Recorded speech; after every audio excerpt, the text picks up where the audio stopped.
नमस्कार, MPCG 24 समाचार में आप सभी का स्वागत है। आज जिला कांग्रेस कमेटी अल्पसंख्यक विभाग सिवनी द्वारा मोहम्मद असलम खान जी, विष्णु करोशिया जी, कविता कहार जी, सुजीत नाहटा जी, पवन दिवाकर जी, अतुल मालू जी के नेतृत्व में हाथरस की बिटिया मनीषा, बलरामपुर की बिटिया की जघन्य हत्या एवं सिवनी जिले के अरी थाना क्षेत्र में घटित घटना के विरोध में कैंडल मार्च निकालकर नगर पालिका चौक में श्रद्धांजलि अर्पित की गई, जिसमें अल्पसंख्यक विभाग के समस्त पदाधिकारियों का समावेश रहा। आप देख रहे हैं कि जब से बीजेपी की सरकार बनी है, आए दिन हम महिलाओं के साथ जो दुराचार हो रहा है, अत्याचार हो रहा है, उसमें कमी नहीं हुई है। हमारी आदरणीय पहले की हमारी जो इंदिरा गांधी जी रही, सोनिया गांधी जी, उनके नेतृत्व में महिलाओं को जो सुरक्षा प्रदान की जाती थी, अभी वर्तमान की सरकार में किसी भी प्रकार की सुरक्षा महिलाओं के लिए मुझे तो नज़र नहीं आती है। इसके पहले भी बीजेपी की सरकार में हमारे यहाँ घनसोर की जो बेटी गुड़िया के साथ जो कृत्य हुआ था,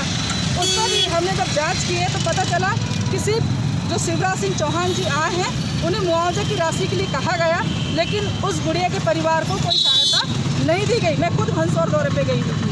उसके बाद आए दिन हम देख रहे हैं कि कहीं तमिलनाडु में घटना घट रही है, कहीं आंध्र प्रदेश में घटना घट रही है, और अभी मध्य प्रदेश और ये जो यूपी है, यहाँ जो दलितों के साथ जो अत्याचार हो रहा है, दुराचार हो रहा है, उसकी तो सीमा पार हो गई है। आज देखिए, क्योंकि मैं महिला हूँ और इस नाते बीजेपी की जो सरकार है, इसको राज करने का अधिकार नहीं है। ना ये युवाओं के विषय में सोचती, ना महिलाओं के विषय में सोचती, ना किसानों के विषय में सोचती है। इनके शासनकाल में आप देख लीजिए, जितना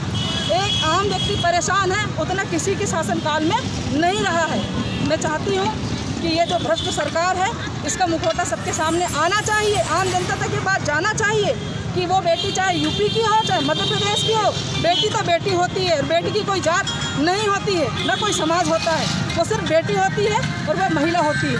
आज जिस महिला से आप पैदा हो रहे हैं, उस महिला के साथ कितना कृत्य कर रहे हैं, शर्म आना चाहिए। जब तक इन लोगों को, ऐसे दरिंदों को सरेआम फांसी की सज़ा नहीं होती है, तब तक ये दरिंदगी रुकने वाली नहीं है। मेरा निवेदन है, मैं महिला कांग्रेस की अध्यक्ष होने के नाते और एक महिला होने के नाते सरकार से निवेदन करती हूँ, और मेरे भाइयों से भी, जो भी अगर मुझे देख रहा है, उनसे निवेदन करती हूँ कि समझ लो, आपके घर में बहू बेटी हैं, कहीं आप लोग अपनी बहू बेटियों को घर से बाहर जाने में रोकने लगाएं, उनकी पढ़ाई में पाबंदी न लगाएं। इसलिए ऐसी सरकार को चुन चुन कर जहाँ पे हमारे राज्यों में है,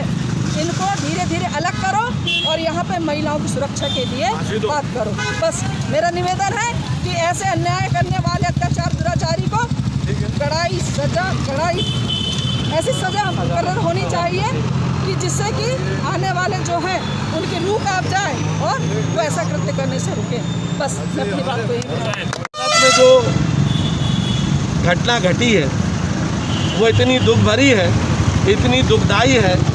कि आज हम लोगों की माताएं बहनें हमारे प्रदेश में भी सुरक्षित नहीं हैं, उत्तर प्रदेश में भी सुरक्षित नहीं हैं, और देश के कई प्रदेशों में ये घटनाएं दिन पे दिन बढ़ती जा रही हैं। हमारे बड़े नेताओं ने इसके लिए संज्ञान लिया है। आज हमारे जिला अल्पसंख्यक विभाग के द्वारा यह श्रद्धांजलि कार्यक्रम कैंडल मार्च रखा गया था। उसमें हमारी महिला कांग्रेस, जिला कांग्रेस और हमारे समस्त मोर्चा संगठन के पदाधिकारी और हमारे साथीगण इसमें सम्मिलित हुए हैं। आज हम लोग इस घटना की घोर निंदा करते हैं और इस आपके माध्यम से यह मांग करते हैं कि जो घटने वाली घटनाएं हैं, उनके करने वाले लोगों के साथ किसी तरीके का कोई मुरव्वत नहीं किया जाए और सख्त से सख्त कार्रवाई कर उनके खिलाफ कड़ी से कड़ी व्यवस्था की जाए। और हमारा तो ऐसा मानना है कि हमारी माँ बहनों के साथ जिस तरीके का इन लोगों ने करे हैं, अगर हम लोगों की भावनाओं की बात करते हो तो हम लोगों के हिसाब से उन सबको फांसी होना चाहिए, और फांसी ऐसी सबक के साथ होना चाहिए। पूर्व में हमारे यहाँ पे कई घटनाएं हुई हैं जिससे हमारे देश के लोगों को सबक सीखने का मौका मिला है। आज उत्तर प्रदेश और देश में बैठी भारतीय जनता पार्टी जिस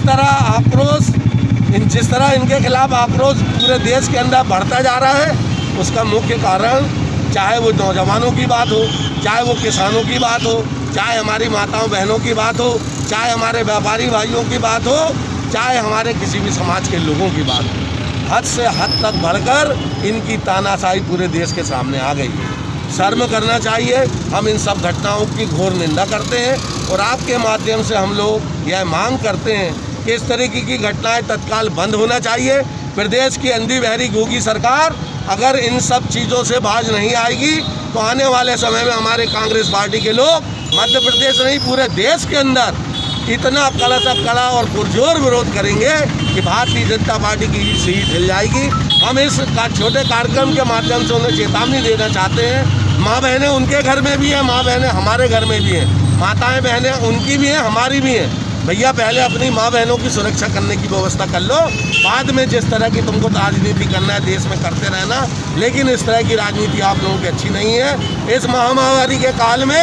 जहाँ देश की जनता तराई मांग रही है, वहीं हमारी माँ बहनों के ऊपर अत्याचार और दुराचार हो रहा है, जिसकी हम लोग घोर निंदा करते हैं। राजा मुबीन जी से हमारा सवाल है कि आप और आगे भी आंदोलन किस रूप से और बढ़ाएंगे इस चीज़ को, बताइए आप। जिस तरह से हाथरस में एक बालिका की निर्मम तरीके से हत्या हुई और दलितों पर जिस तरीके से अत्याचार हो रहा है, हाथरस के अलावा बलरामपुर में भी इस तरह की घटना घटी है, जिसको लेके पूरे देश में कांग्रेस पार्टी विरोध प्रकट कर रही है। आज हमारे नेता आदरणीय राहुल गांधी जी भी हाथरस में उस पीड़ित परिवार से मिलने के लिए जाने वाले थे, उन्हें बीच रास्ते में रोक दिया गया। इससे भारतीय जनता पार्टी योगी सरकार, मोदी सरकार का काला चेहरा उजागर होता है कि एक दलित परिवार जिससे हमारे राष्ट्रीय नेता मिलने जा रहे थे, उसको संभावना देने जा रहे थे, लेकिन उन्होंने अचानक बीच रास्ते में उनको रोक लिया और वो प्रधानमंत्री, भविष्य के प्रधानमंत्री के दावेदार हैं, ऐसे व्यक्ति के साथ पुलिस वालों ने धक्का मुक्की की। आज पूरे देश के कांग्रेस पार्टी के लोग आक्रोशित हैं और जिस तरीके से योगी सरकार ने अचानक पूरे पीड़ित परिवार को जिनके यहाँ घटना घटी हाथरस की, उनको बंधक बना लिया, पुलिस के माध्यम से किसी को जाने नहीं दे रहे हैं और अचानक रातों रात उन्होंने उनका अंतिम संस्कार कर दिया। ये हिंदू रीति रिवाज के खिलाफ है। यदि वो हिंदू हृदय सम्राट बन रही है भारतीय जनता पार्टी, तो उनको इस बात का ध्यान रखना चाहिए था कि हिंदुओं की भावनाओं का भी ख्याल रखना उनको आवश्यक था। और जिस तरीके से हाथरस की घटना, बलरामपुर की घटना और सिवनी के हरी थाना क्षेत्र में जो घटना घटी है, हम जिला कांग्रेस कमेटी अल्पसंख्यक विभाग और हमारे सम्मानीय नेतागण जो जिला कांग्रेस कमेटी के सम्मानीय नेतागण हैं, आदरणीय असलम भाई जी, आदरणीय विष्णु करोशिया जी, आदरणीय मालू जी, महिला कांग्रेस की अध्यक्षा कविता कार जी सहित पूरे कांग्रेस पार्टी अल्पसंख्यक विभाग के पदाधिकारियों ने आज यहाँ पे हाथरस की बिटिया और बलरामपुर की बिटिया और हरी की बिटिया के लिए श्रद्धांजलि कार्यक्रम आयोजित किया था। शुक्रवारी से लेके हमने कैंडल मार्च निकाला और यहाँ पे लाके श्रद्धा सुमन अर्पित किया। और मैं केंद्र की मोदी सरकार, योगी सरकार और मध्य प्रदेश सरकार से मांग करता हूँ, पूर्व के हमारे माननीय नेतागणों ने इस विषय में प्रकाश डाला है कि महिलाओं का जिस तरीके से अत्याचार हो रहा है तत्काल उसे रोका जाए, महिलाओं की सुरक्षा का ध्यान रखा जाए और जब वातावरण जिस तरीके का निर्मित हुआ है, अपराधी तत्वों को तत्काल से तत्काल हत्यारों को फांसी दी जाए।